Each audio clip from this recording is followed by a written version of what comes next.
ลงสู่นอสายคองตาเหลียวมองแลหาบายอยากมายามยื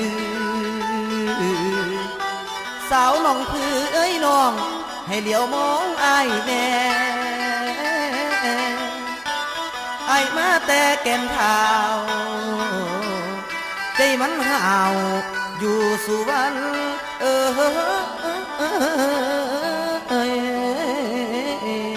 คนงาม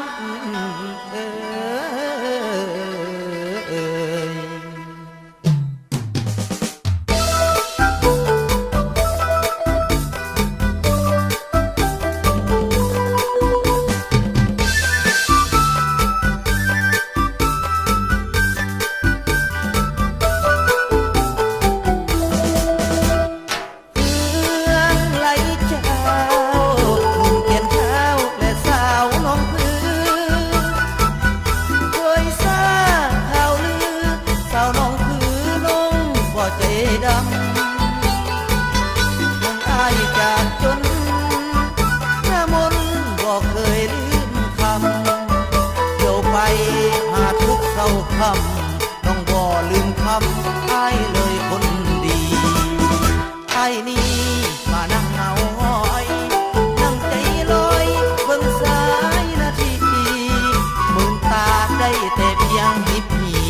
เบิ่งสายนาทีบ่เต็มหน่วยตามองดูป่า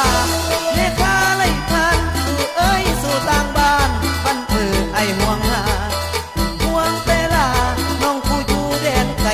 อยู่ดินไทยน้องถือจงได้คือความเบาได้มาพบเขาสวงเพื่อแก่นเท้าน้องคือเคยได้จับมือคือแขนผูกหักสองเขา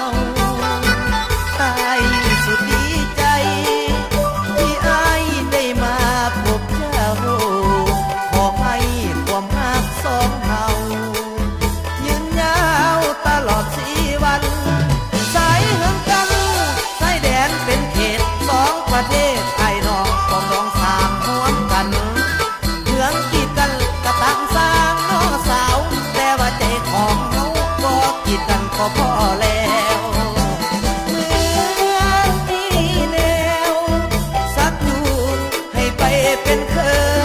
ยแก่นเท่าเมืองเลยเคยไปทำบุญร่วมกัน